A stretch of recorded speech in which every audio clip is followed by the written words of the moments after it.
couple of days ago, Nokia Mobile asked us on Twitter, which phone would we use as an inspiration to build our perfect Nokia phone? Intriguing timing. Also a pretty difficult question to answer, but one phone immediately popped into my head. This is the Nokia Lumia 930, the final Nokia branded Lumia flagship ever released. And I love this thing. So why did I choose it over anything else? What makes it so special? Let's talk about all of its quirks and features, as well as its weaknesses for the time. You can't talk about a Lumia device without talking about design, and the Lumia 930 is as close as you can get to perfection in my opinion. The phone has a dense and flat aluminum frame that makes it feel like an absolute unit. The back is made out of polycarbonate plastic, with striking colors that don't fade with time. This 8-year-old Lumia 930 can vouch for that. The backplate also helped with wireless charging. There's no camera bump, as the phone cleverly conceals its thickness. The front is all glass, with all the sensors hidden under the display. I also love how compact the 930 is. It had a 1080p 5-inch AMOLED display, which was gorgeous and complemented the Windows Phone 8 user interface perfectly. There is a synergy between the user interface and the design that you just don't see today. Almost like they were created for each other. Everything about this design screams minimalism in all the right ways. How many other 8-year-old phones can you name today that still look this modern and timeless, that don't sacrifice quality or durability? You also can't talk about Lumia devices without mentioning the camera. And the 930's camera was special. 20 megapixels, a large 1/1.25-inch sensor, which was much larger than many mainstream flagships back then, and an f2.4 aperture ratio with optical image stabilization. On top of that, it was also capable of oversampling and lossless zoom. And the camera software was superb. As expected, images from the 930 were fantastic for their time, even in low light. And video quality was also excellent, and greatly benefited from Nokia using high-quality mics for audio, which put almost every other phone to shame in that department.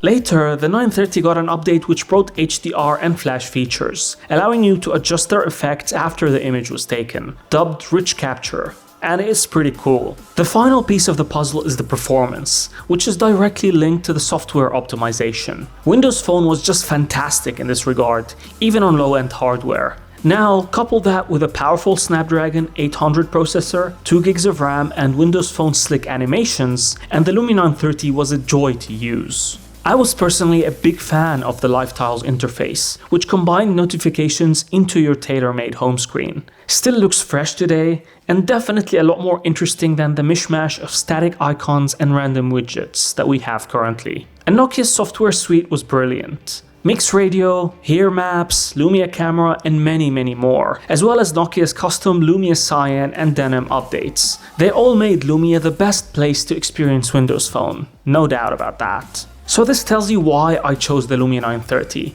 and why this phone should be modeled after for my perfect Nokia device. It's that perfect combination of design, materials, durability, and compact form factor, coupled with an awesome camera sensor, imaging features, and videography skills, with a nice dose of optimized software, powerful hardware, and useful software and hardware features, which all provided a rock-solid user experience. Of course, the Lumia 930 wasn't absolutely flawless, so here are some of its weaknesses. There was a single rear-firing loudspeaker, which, even though was pretty loud and provided crisp audio quality, it just wasn't in the best place. Battery life on the 930 was average at best, and the 2420 mAh battery was a huge contrast from the 3400 mAh found on the Lumia 1520, which just never stopped going. There was no always on display because the display lacked something called display memory, which was a weird cost-cutting measure and omission for a Nokia flagship. The 930 also could have used better heat insulation, as the metal frame definitely got warm with intensive usage. And finally, Windows Phone's App Store just wasn't as expensive as the one found on Android or iOS. Not as drastic as some would have made you believe, but localized apps weren't easy to come by, as an example. There you have it. If you're a product manager, the Lumia 930 is where I would start. The phone never got the recognition it deserved for being so good. But as Nokia fans, we should never forget this iconic swan song to Nokia's Lumia flagships. Now I'd love to hear from you. Which phone would you use as an inspiration for your perfect Nokia phone? Share your thoughts in the comments below.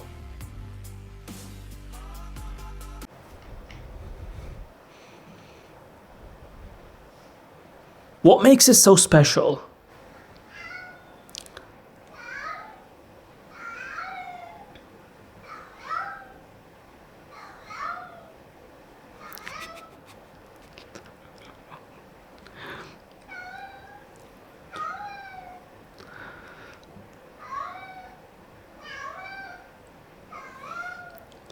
He doesn't do this except when I'm recording. Noonie! Also a pretty difficult question to answer, but one phone immediately popped into my head.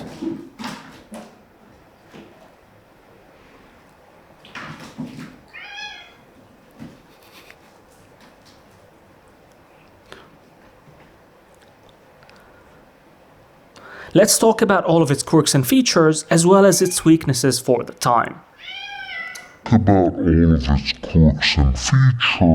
Let's talk about all of its quirks and features, as well as its weaknesses for the time. They were sitting peacefully until I started recording, and then, as you can see. For more awesome nostalgia videos, check out my video on the Nokia N9, or maybe my video on the Lumia 1020. I know, you're spoiled for choice. Thank you for watching, and I'll see you in the next one.